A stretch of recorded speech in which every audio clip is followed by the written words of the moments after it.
Professora Valdiana Gomes, leitura e interpretação de texto para vocês, tá certo? Vamos começar a nossa acolhida com alegria, agradecendo a Deus pelo dom da vida, agradecendo por estarmos vivos, estar com os nossos familiares, tá certo? Exercitando em nós o sentimento de gratidão, tá bom? Feito esse primeiro momento, você vai aí agora pegar o seu livro, Português Linguagens, tá certo? Sua agenda, fazer a notificação da aula de hoje, tá certo? E vamos começar com a correção da página 78 e 79, que foi a indicação da aula passada. Tudo bem?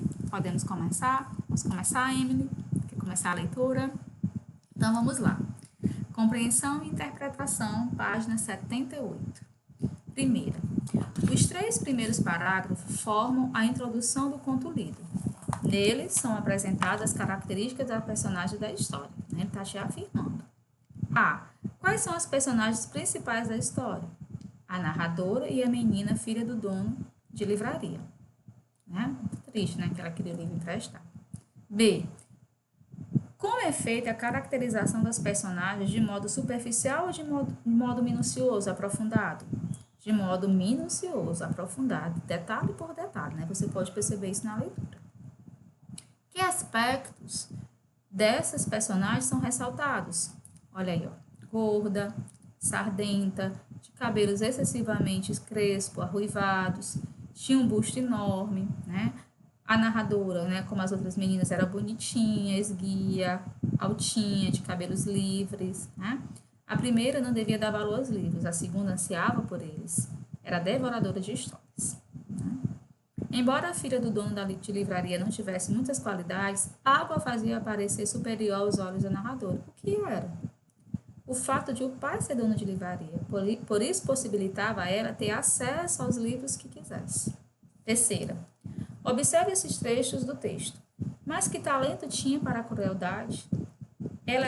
Ela toda era pura vingança. A. Por que, na opinião da narradora, a outra menina tinha talento para a crueldade? Porque fazia questão de humilhar, chupava balas com barulho e só emprestava livros para a narradora após serem implorados. Não vale a pena, né? Qual é a explicação da narradora para o ódio e o desejo de vingança da menina? O fato de a narradora e as outras meninas serem imperdoavelmente bonitinhas, esguias, altinhas, de cabelos livres, né? Felizmente. Releia esse trecho. Até que veio para ela um magno dia de começar a exercer sobre mim uma torturosa chinesa. Como casualmente informou-me que possuía as renações de narizinho de Monteiro Lobato. A. O emprego da expressão como casualmente dá a entender que a iniciativa da filha do dono de livraria foi uma ação casual ou planejada. A gente percebe durante todo o texto que dá a entender que foi planejada. Embora a menina quisesse dar a entender, de que era acaso, mas não era casual, não era. O que a menina provavelmente imaginou a respeito da importância do livro para a narradora? Justifique sua resposta. Que ela tinha muita curiosidade pela obra de Monteiro Lobato, autor que fazia grande sucesso entre as crianças no passado, certo? Quinta, a posse do livro, As Renações de Narizinho, possibilitou a menina exercer sobre a narradora uma tortura chinesa, num jogo infindável de promessas e mentiras. Que características da menina e da narradora se observam nessa relação? A menina mostra-se uma pessoa perversa, má, sádica, né? A narradora, por outro lado, mostra-se persistente, resignada, né? Humilde. Que consequências físicas resultam dessa tortura para a narradora? Olheiras, né? Ela adquire olheiras. Explique, por que a narradora se submetia a esse jogo criado pela menina? Pela esperança, né? De obter o livro, de ler, né? Porque a leitura dele para ela era uma necessidade vital, ela precisava muito ler. Queria muito ter contato com esse livro, né? Então, ela se humilhava mesmo. Um dia, a mãe descobre o jogo que a menina vinha fazendo com a narradora. O que parece ter chocado mais a mãe nessa descoberta? A constatação da perversidade da filha. Mais do que saber que a menina mentia, né? Dessa maldade, dessa crueldade, né? O que a decisão da mãe representou para a narradora? A libertação, né? Pois ela pôde deixar de submeter aos caprichos da outra. 7. Nos 3 últimos parágrafos do texto, a narradora tem atitudes que surpreendem. Por quê? Esperava-se que a narradora, após ler o livro em suas mãos, fosse devorá-lo em pouco tempo, mas não foi o que aconteceu. Aí você vai levantar hipóteses, né? Por que a narradora fingia que não sabia onde tinha guardado o livro e depois achava? Porque isso aumentava o prazer dela de se ver com o livro nas mãos, né? Ela nem acreditava. Ela queria tanto que agora estava ali e ela não sabia o que fazer, né? Interprete. Que relação há entre as atitudes surpreendentes da narradora e o título Felicidade Clandestina, dado ao conto? E agora? Né? Você, sendo coautor, o que é que você acha? O que é que você aprendeu? Vamos pensar um pouquinho?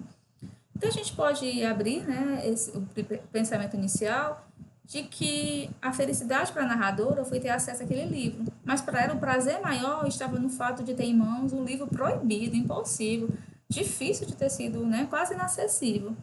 Então ela sentia aquela felicidade clandestina, como se não fosse permitido, possível, fosse uma felicidade que tinha que ser oculta mesmo, né? Certo? É como se fosse algo proibido mesmo. É como se ela, ao ler, é como se ela estivesse fazendo uma coisa errada, de tão difícil que foi, certo? Com base em sua resposta anterior, interprete a frase final do texto. Não era mais uma menina com o livro, era uma mulher com seu amante. Né? Tão forte, né? Então, a gente vai dizer que é uma espécie de maturidade, tanto da menina como da autora em formação.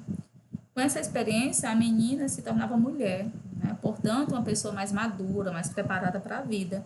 Assim como o livro se torna o seu amante, ou seja, seu companheiro mais íntimo, seu parceiro constante nas viagens, né, de prazeres que a leitura proporciona, tá certo? É a linguagem do texto, primeira questão. O que essas palavras têm em comum quanto ao sentido? Olha, crueldade, vingança, velocidade, sadismo, plano secreto, diabólico, fel, corpo grosso. A maldade, né? Elas têm em comum a ideia da maldade ou da crueldade. Que efeito de sentido esse campo semântico tem na caracterização da personagem? Ele é importante para a construção da ideia da personagem, tá certo? Como ardilosa, que planeja dia a dia o sofrimento da narradora, né? Ela sabe exatamente o que ela está fazendo, o que ela está causando. Segunda, releia este trecho. Era um livro grosso, meu Deus. Era um livro para se ficar vivendo com ele, comendo, dormindo. Considerando o contexto, indica o sentido da expressão meu Deus. Cumpre o papel de uma interjeição, expressando o que? Admiração, espanto, né?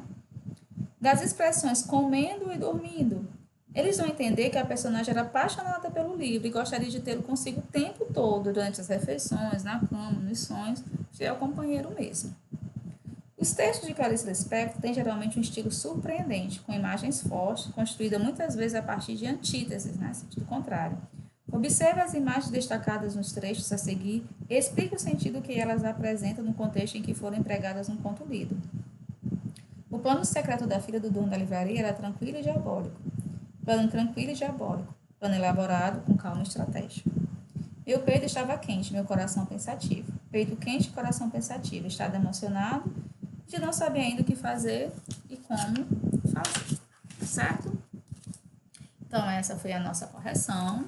E você, tenho certeza que gostou do texto, vai dar continuidade, tá certo? Da página 80 ao 81.